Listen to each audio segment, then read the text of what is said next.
पिछले दिन हम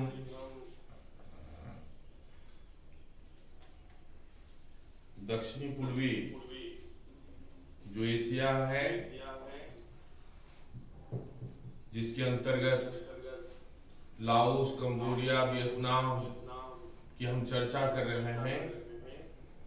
इसके अंतर्गत अमेरिकी हस्तक्षेप की चर्चा हमने किया और इसके साथ साथ हम जो है इस क्षेत्र में जो गृह युद्ध की शुरुआत हुई, लाओस में जो गृह युद्ध प्रारंभ होता है, इसकी थोड़ी सी चर्चा की थी। अब इसे हम थोड़ा सा डीप में जा करके इसकी चर्चा करने जा रहे हैं, ताकि हमें देखना है कि लाओस में जो गृह युद्ध हुआ, एक तरफ साम्यवाद और दूसरी तरफ पूंजीवाद का जो ये खेला नाटक इस क्षेत्र में हुआ है, इसकी चर्चा हमें करनी है। और अंततः अमेरिका जो है इस गृह युद्ध के अंत में हम देखते हैं कि लगभग असफल हो जाता है। इसके बारे में हमें देखना है।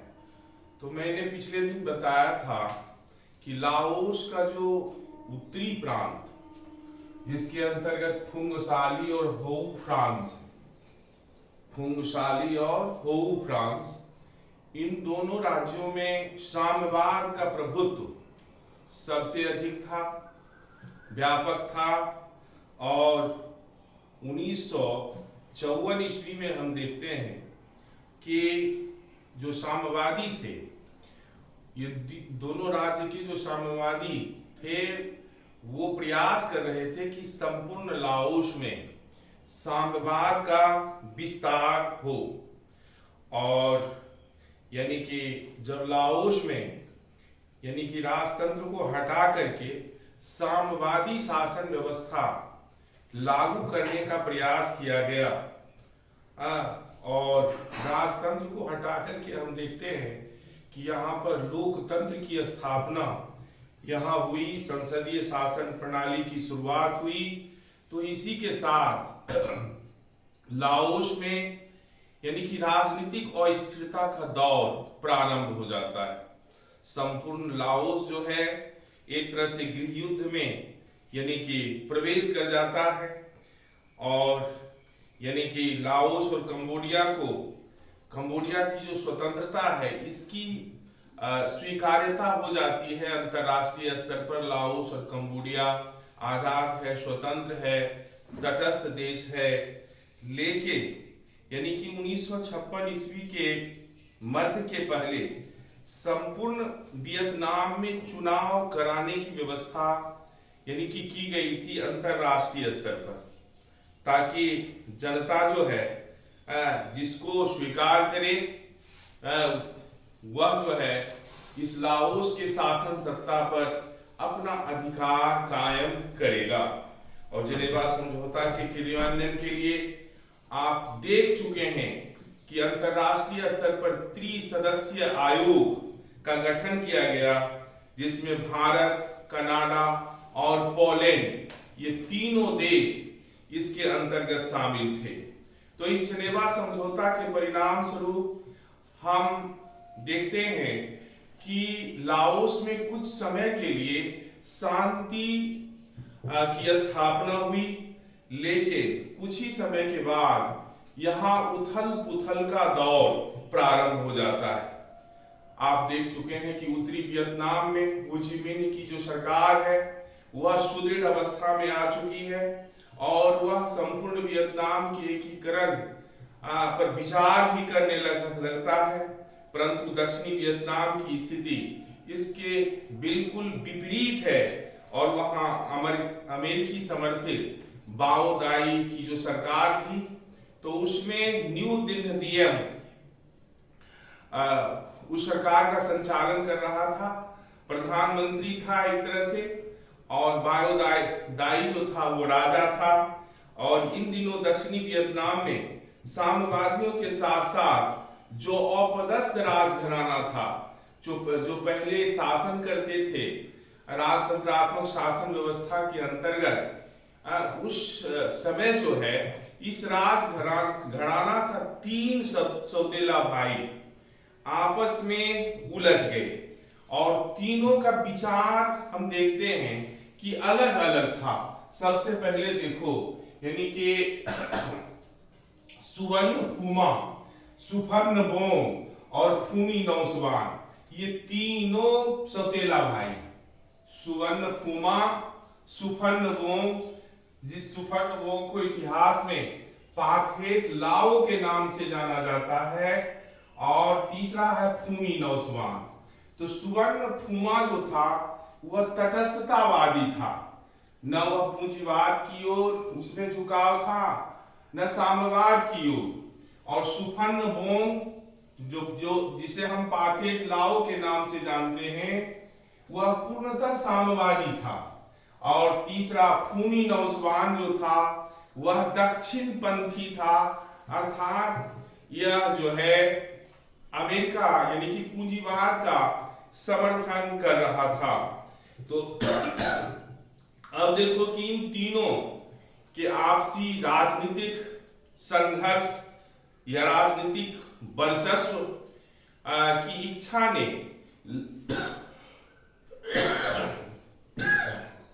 लाओस में अस्थिरता का जो है युग पैदा कर दिया, और उस पर रूस और अमेरिका दोनों गुटों का समर्थन एवं हस्तक्षेप इसमें बढ़ा। एक तरफ जो साम्यवादी था उसका समर्थन रूस और चीन करता था, और जो पूंजीवादी था उसका समर्थन अमेरिका करता था। इसी बीच में 25 दिसंबर 1955 ईस्वी को, यानी कि लाओस में चुनाव के बाद राष्ट्रीय सरकार का गठन किया गया 25 दिसंबर 1955 ईस्वी को। और सुफर्ण फूमा के नेतृत्व में जो है, जो तटस्थतावादी था, उसके नेतृत्व में हम देखते हैं लाओस में सरकार का गठन होता है। कब? तो 25 दिसंबर 1955 ईस्वी को। तब उसका सौतेला भाई सुफर्ण बोंग, जिसको हम पाथेट लाओ के नाम से जानते हैं, जो साम्यवादी है, अपने ही भाई के खिलाफ युद्ध शुरू करता है। गुरिल्ला युद्ध की शुरुआत होती है, और अंत में कहने का मतलब है कि 1957 ईस्वी में 1957 ईस्वी में सुफर्ण फूमा और सुफर्ण बोंग, जिसे हम पाथेट लाओ कहते हैं, इस दोनों के बीच समझौता होता है। और समझौता होने के बाद पाथेट लाओ की जो पार्टी है, उस पार्टी का नाम है नियो लियो हक्सर, यानी कि पाथेट लाओ की जो पार्टी है उसका क्या नाम है? नियो लियो हक्सर। तो सुफर्ण फूमा के नेतृत्व में जो सरकार है, उसमें पाथेट लाओ के कुछ लोगों को अपने मंत्रिमंडल में हम देखते हैं कि जगह में दे दिया। और यह स्थिति कहने का मतलब है कि अमेरिका के लिए बिल्कुल असह्य था, क्योंकि वह किसी भी हालात में, यानी कि इस क्षेत्र में साम्यवाद के फैलाव को रोकना चाहता था। जबकि आप देख रहे हैं सुफर्ण बोंग, पाथेट लाओ साम्यवादी विचारधारा का व्यक्ति था, जबकि सुफर्ण फूमा तटस्थतावादी था। तो इस तटस्थतावादी सुफर्ण फूमा की सरकार ने पाथेट लाओ की जो पार्टी है नियो लियो हक्सर के कुछ लोगों को जब यानी कि प्रवेश मिला मंत्रिमंडल में, उसको शामिल किया गया, तो इसी परिस्थिति में अमेरिका इसके खिलाफ हो गया। पाथेट लाओ आप जानते हैं वामपंथी है, साम्यवादी विचारधारा का व्यक्ति है, और अंततः अमेरिका षड्यंत्र रचता है। और इस षड्यंत्र के कारण दोनों भाइयों के बीच जो समझौता हुआ, यानी कि सुफर्णफूमा और सुफर्णबोम दोनों के बीच जो समझौता हुआ, वह समझौता टूट गया। क्या हो गया? टूट गया। किसके कारण? तो अमेरिका के कारण। और उसके बाद हम देखते हैं कि फिर से वहां गुरिल्ला युद्ध शुरू हो जाता है, यानी कि पाथेट लाओ फिर से युद्ध की शुरुआत कर देता है। और इसी बीच तीसरा भाई, जिसका नाम है जनरल फूमी नौशवान, जो दक्षिणपंथी विचारधारा का व्यक्ति है, जो अमेरिका का समर्थन करता है, उसको मौका मिल जाता है। और उसके बाद जो है, यानी कि उसको यानी कि निर्वाचित जो सरकार थी उसका तख्ता पलट करके यानी कि ये सरकार बना लेती है। और 3 माह बाद फिर हम देखते हैं कि तख्ता पलटता है और कैप्टन कंगाली के नेतृत्व में वहां पर सैन्य सरकार की स्थापना होती है, सैनिक सरकार की स्थापना हो जाती है लाओस में। परंतु तीनों भाइयों ने जब देखा कि कैप्टन कंगाली सरकार बना लिया, तब तीनों भाई आपस में मिलकर के कैप्टन कंगाली के खिलाफ जो है युद्ध की घोषणा कर दिया और उसको जो है उत्तर की ओर क्या किया? भगा दिया। और कैप्टन कंगाली वहां से विवश होकर के उसको भागना पड़ा। तो इस तरह से हम देखते हैं कि इस परिस्थिति में लाओस जो है भयंकरतम गृह युद्ध की परिस्थिति में फंस जाता है। लाओस के गृह युद्ध में अमेरिका सीधे हिस्सा नहीं ले रहा है, परोक्ष रूप से यानी कि अप्रत्यक्ष रूप से उसमें साथ दे रहा है। और एक बार पुनः जो है हम देखते हैं कि इस दक्षिणी पूर्वी एशिया के इन देशों की जो परिस्थिति है, इस परिस्थिति के कारण संपूर्ण संसार दुखी हो गया, व्यथित हो गया और दुनिया खतरे की परिस्थिति में पहुंच जाता है। तब भारत ने जनेवा समझौता के अनुरूप जो है अंतरराष्ट्रीय जो नियंत्रण आयोग था उसको फिर से पुनर्जीवित करने का प्रयास किया।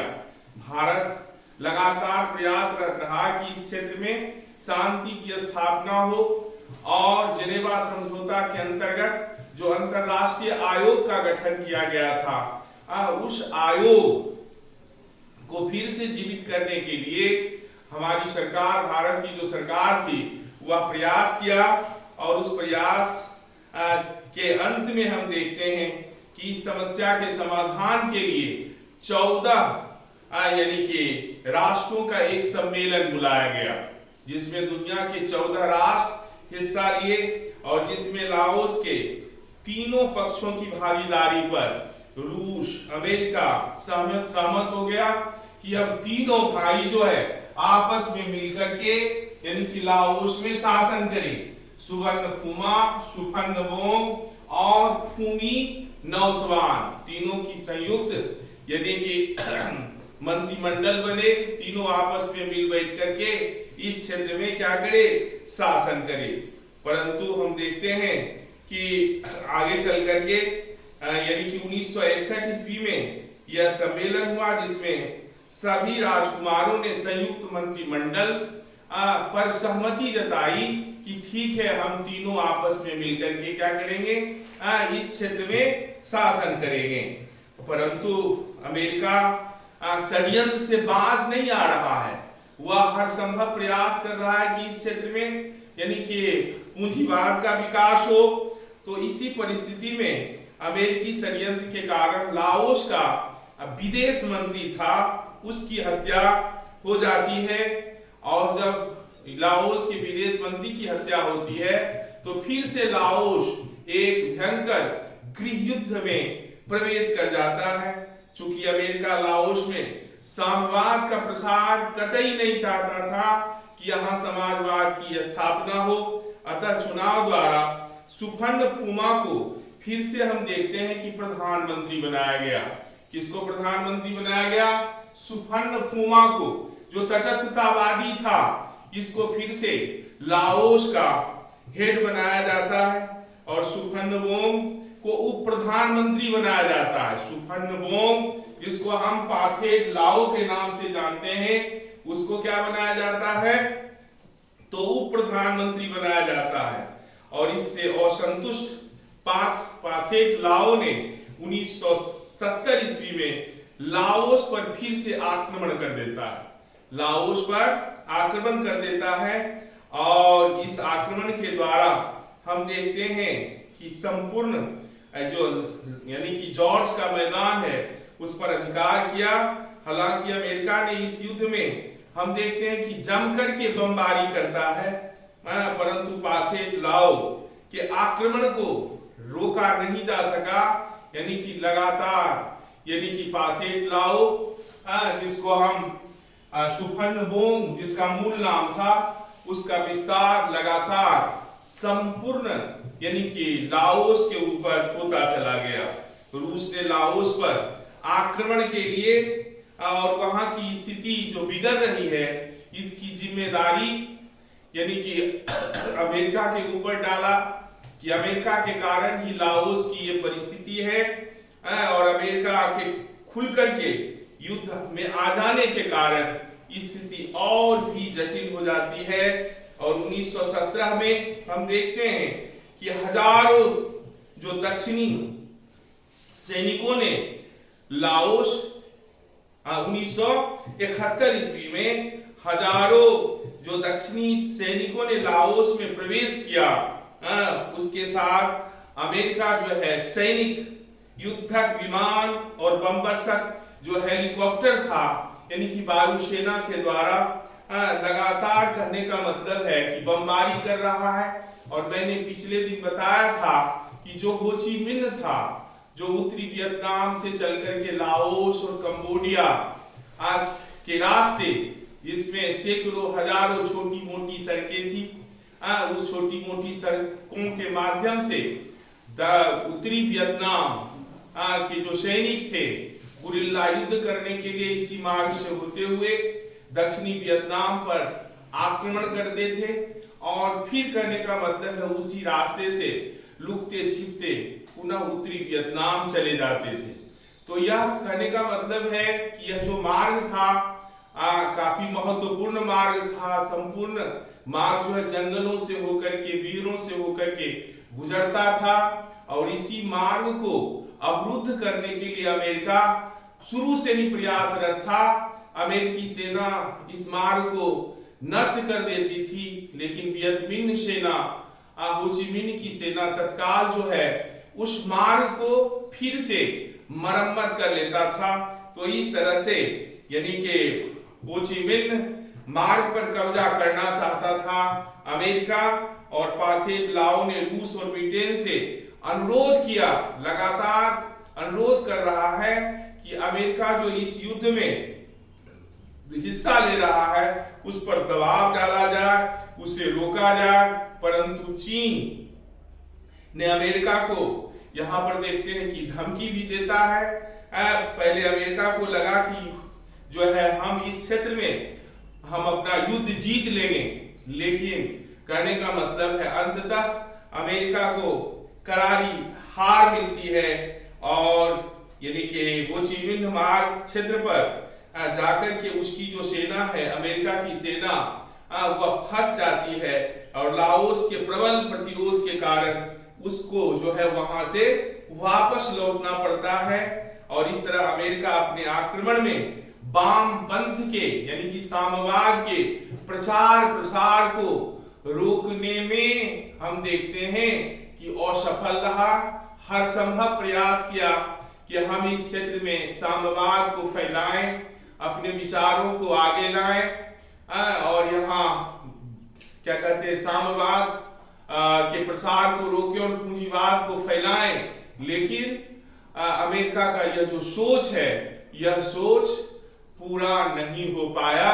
तो इस तरह से आपने देखा कि किस तरह से लाओस में गृह युद्ध शुरू होता है। और इसकी शुरुआत मैंने बताया था कि फुंगशाली और हो फ्रांस जो लाओस का उत्तरी राज्य है, यहाँ साम्यवाद का प्रभाव था।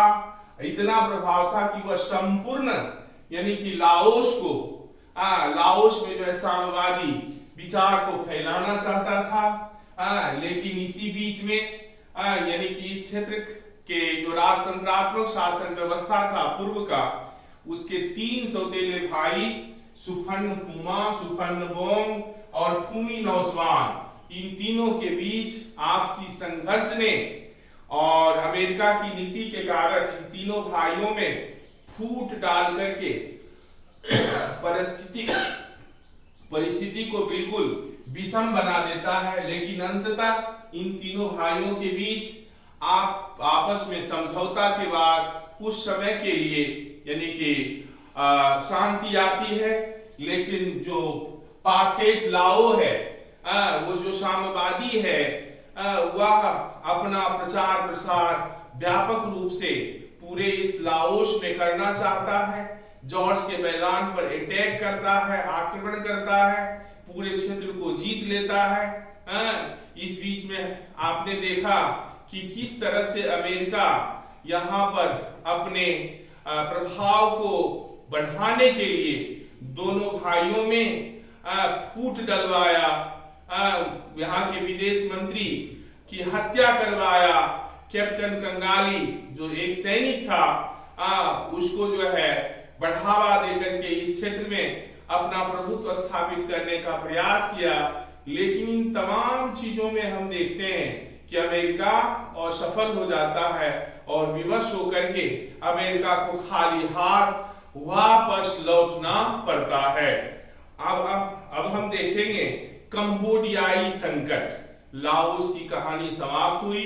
अब हम कंबोडिया की तरफ चलते हैं, जो लाओस के ठीक दक्षिण में है और दक्षिणी वियतनाम के पश्चिम में है। और इसकी जो पश्चिमी क्या कहते हैं पश्चिमी सीमा है, वह यानी कि थाईलैंड से लगती है। और दक्षिण में सागर है, समुद्र है, जिसको हम चीन सागर के नाम से जानते हैं। तो इस यानी कि भौगोलिक जो रूपरेखा है, इससे यह घिरा हुआ यह देश है, जिसको प्राचीन काल में कंबुज राज्य के नाम से जाना जाता था। और यहाँ पर भारतीय संस्कृति का व्यापक प्रचार प्रसार हुआ। और भारतीय जो प्राचीन शासक वंश थे, वहां पर यानी कि अपने राज्य की स्थापना करता है।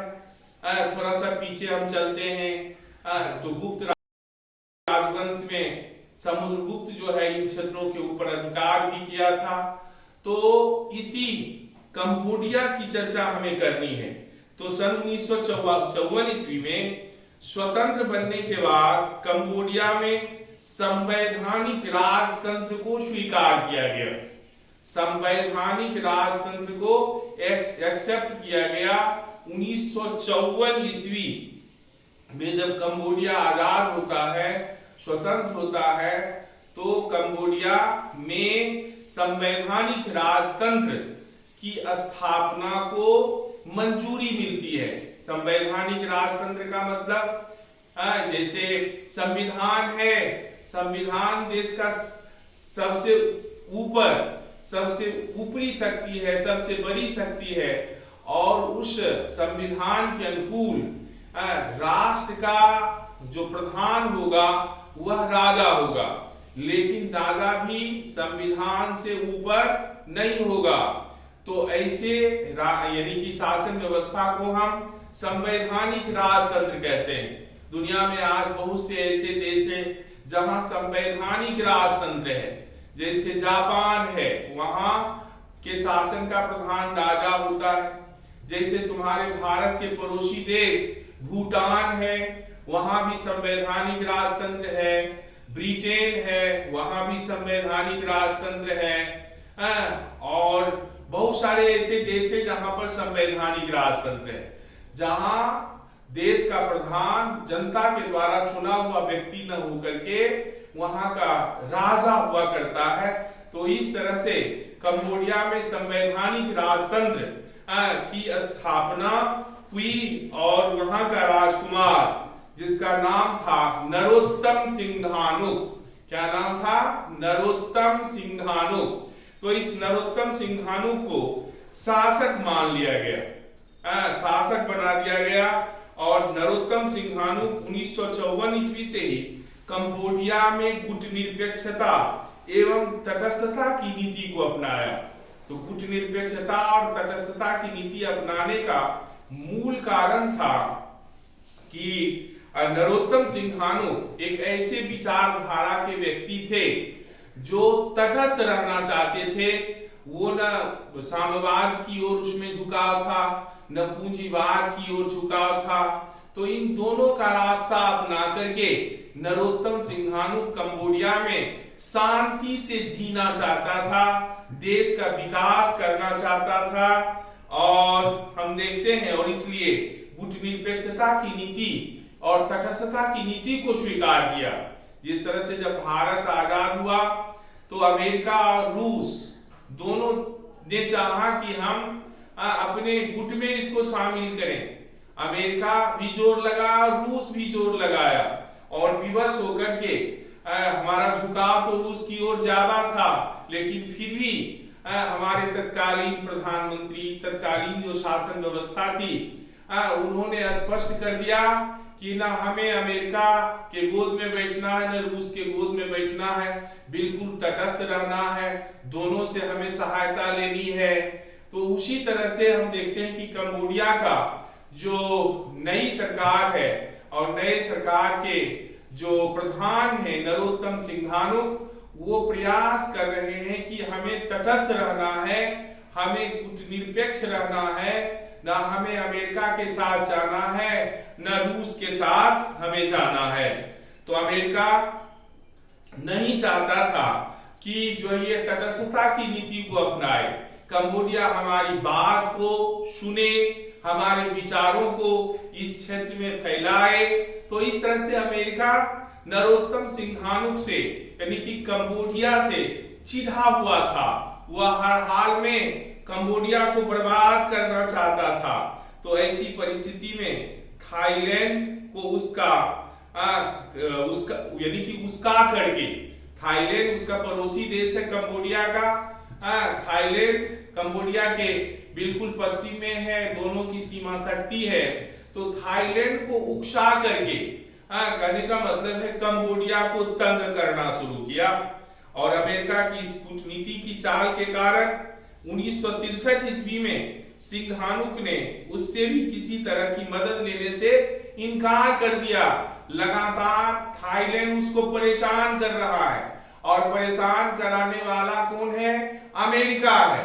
और अमेरिका सोच रहा है कि जब ये तंग करेगा तो मदद के लिए हमारे पास आएगा। फिर भी हम देखते हैं कि नरोत्तम सिंघानुक अमेरिका से किसी प्रकार से मदद नहीं लिया। और अब हम देखते हैं कि 1963 ईस्वी में सिंघानुक स्पष्ट कर दिया कि हमें अमेरिका की सहायता नहीं लेनी है। और यह बात अमेरिका के लिए अपमानजनक लगा कि हमसे वो क्यों नहीं सहायता मांगा। और मई 1965 में उसने वियतनाम के साथ कंबोडिया के सीमावर्ती गांवों पर आक्रमण करना शुरू कर दिया। 1965 ईस्वी में कंबोडिया के साथ क्या कहते, वियतनाम के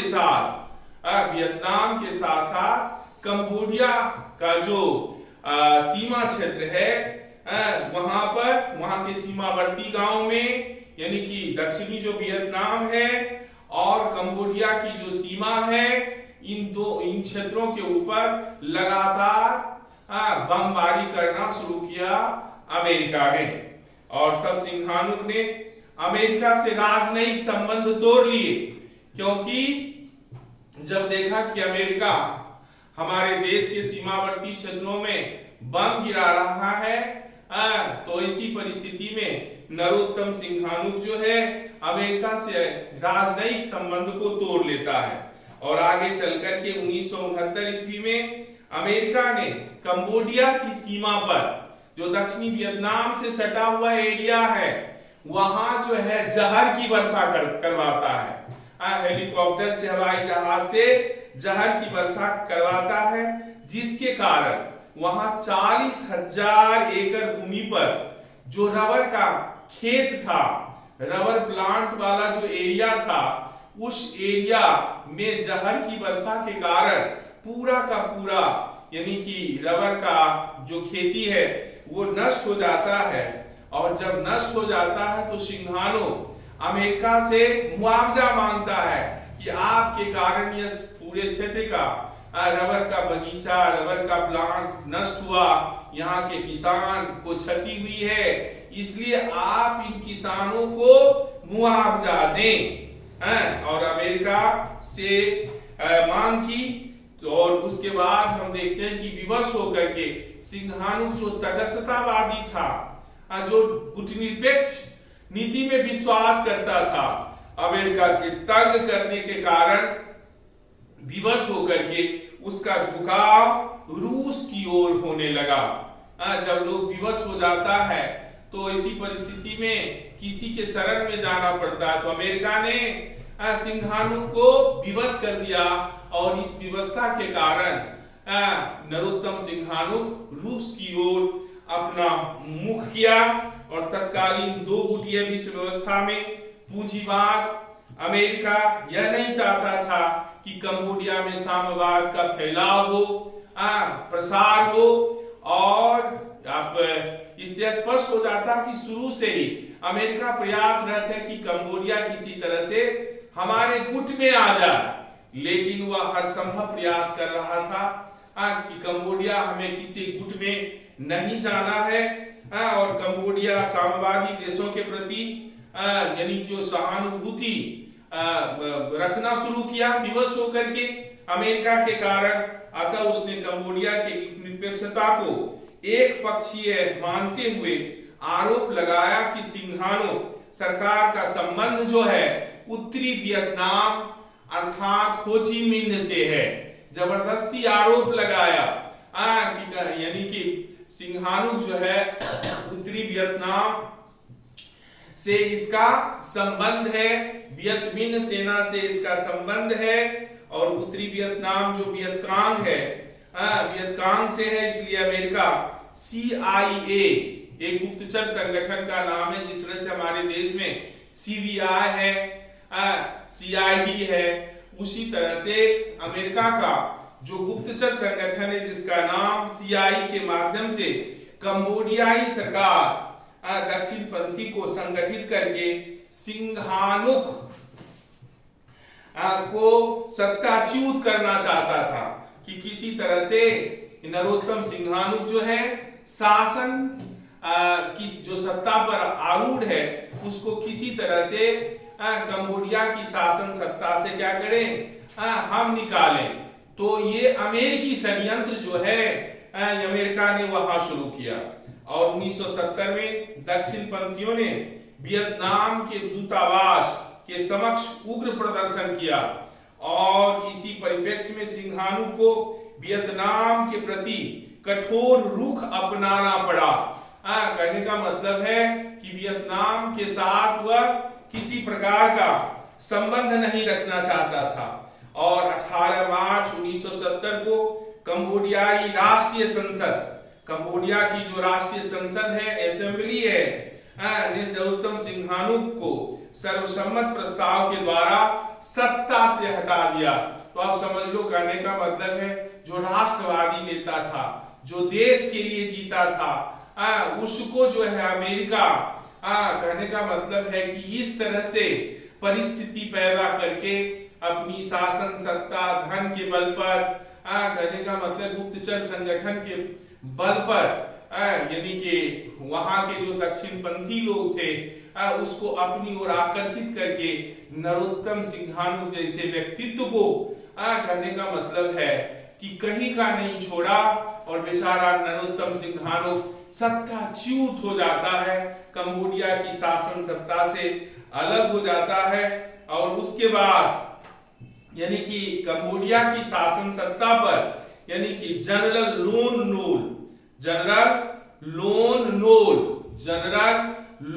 नोल जो है यानी कि सरकार बनती है। कहां पर? तो कंबोडिया में नरोत्तम सिंहानुक के बाद जनरल लोन नोल की सत्ता स्थापित होती है कंबोडिया में, जो कहने का मतलब है पूरी तरह से अमेरिकी समर्थित है, पूरी तरह से अमेरिका का समर्थन है उसको। और जनरल लोन नोल अमेरिका के गोद में बैठ गया और अमेरिका जैसे जैसे कहता था वैसे वैसे कंबोडिया में करता था।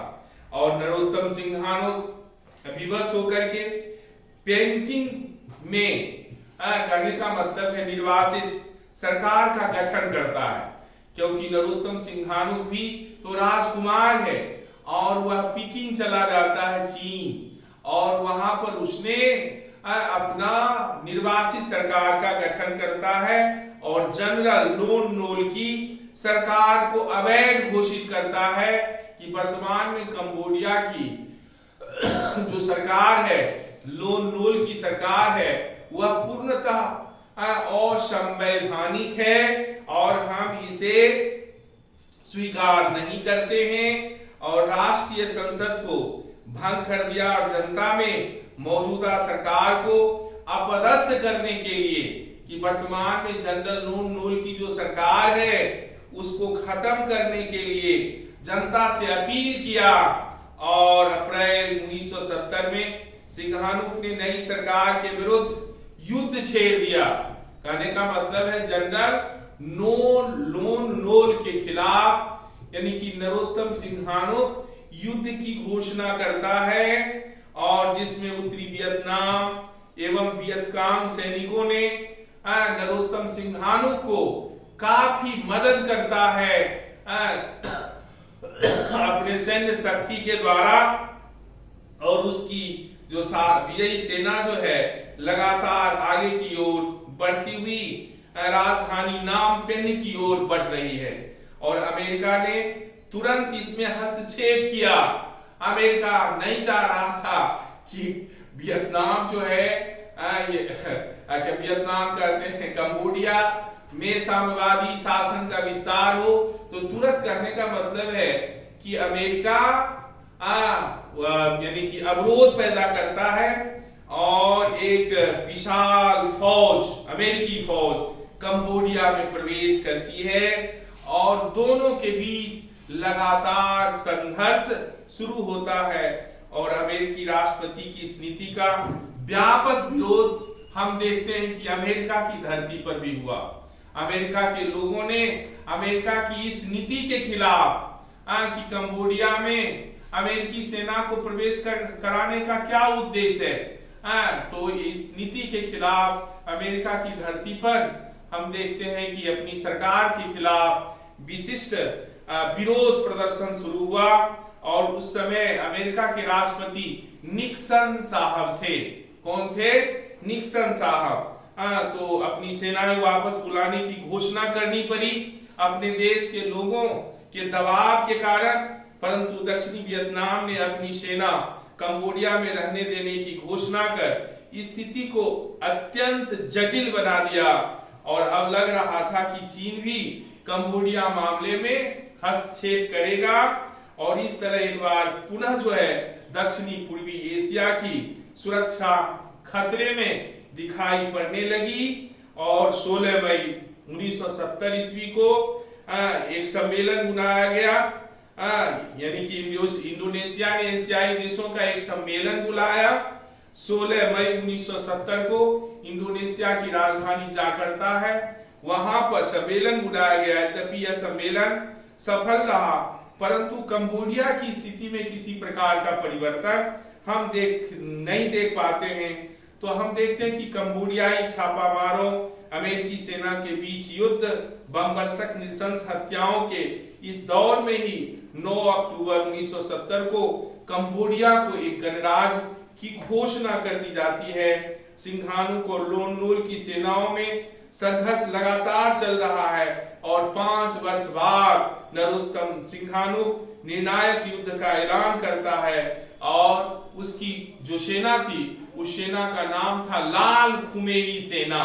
क्या नाम था? लाल खुमेरी सेना।